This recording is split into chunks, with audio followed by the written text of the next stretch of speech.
Bonjour à toutes et tous, j'ai grand plaisir à vous retrouver pour une nouvelle vidéo, qui va tenter de répondre à une question: est-ce que la méditation de pleine conscience est efficace pour traiter l'anxiété? Alors, cette, question, est inclue dans, la rubrique santé mentale et elle, va reposer sur un article dont vous voyez la référence qui a été publié tout récemment dans le JAMA. La question en une phrase des auteurs, à la fois américains et français de cette étude, voilà, un peu cocorico, heu, c'est: «Est-ce qu'on a les preuves d'une efficacité, heu, de la méditation de pleine conscience pour traiter l'anxiété?» En dehors, bien sûr, des traitements pharmacologiques, des médicaments pour traiter l'anxiété. Est-ce que la méditation de pleine conscience a une efficacité? Alors, je vous rappelle que la méditation de pleine conscience, ou mindfulness en anglais, c'est une méditation laïque avec un entraînement de l'attention. La pleine conscience, c'est la fameuse conscience qui se manifeste lorsque l'on porte intentionnellement et sans jugement notre attention sur l'expérience que l'on vit moment après moment.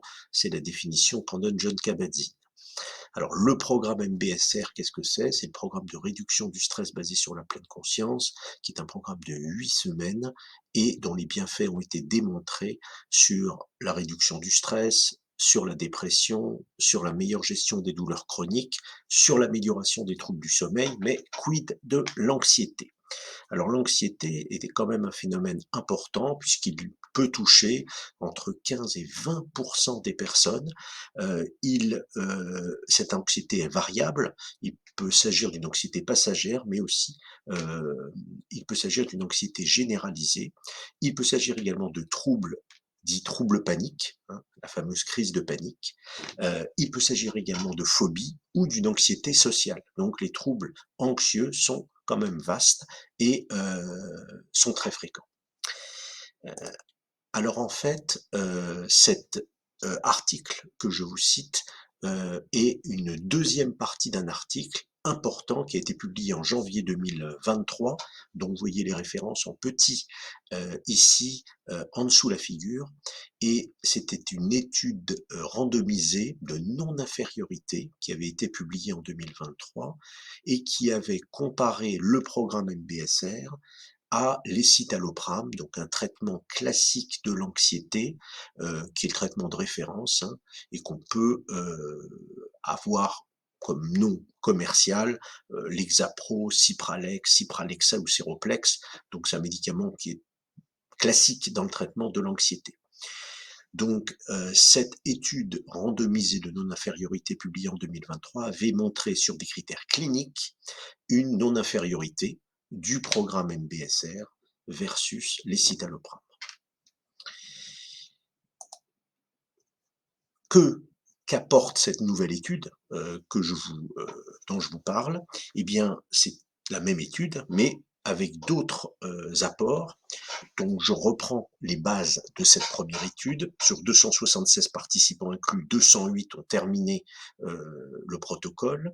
Il s'agissait de 75 de femmes d'âge moyen de 33 ans. Et les deux groupes, c'était le groupe MBSR avec un peu plus de 100 personnes d'un côté et le groupe escitalopram, un peu plus de 100 personnes de l'autre.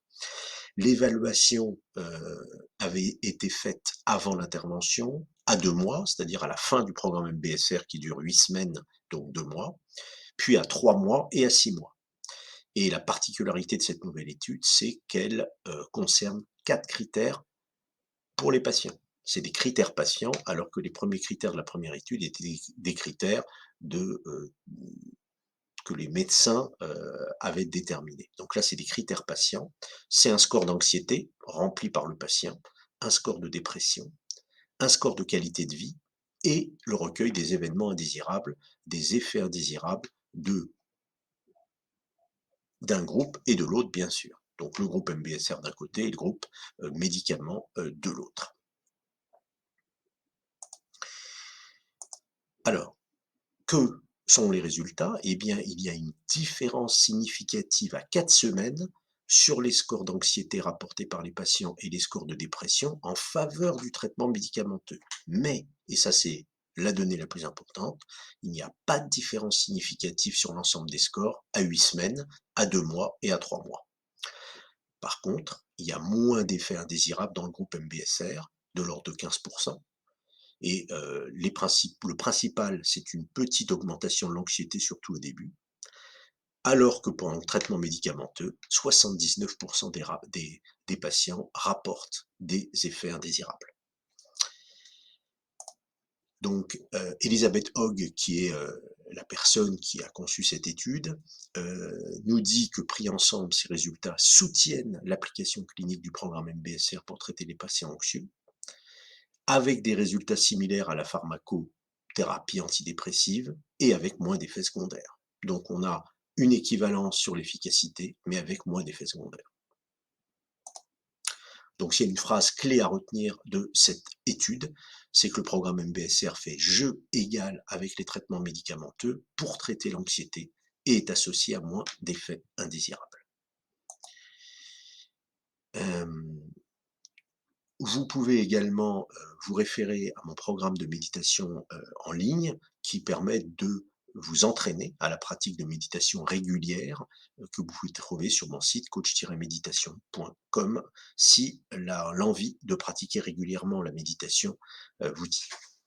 Voilà, j'espère que cette vidéo vous aura plu. Je suis à l'écoute de vos commentaires, de vos questions et surtout, prenez bien soin de vous et n'hésitez pas à liker la vidéo si elle vous aura intéressé. À très bientôt, très belle fin de journée ou très belle soirée.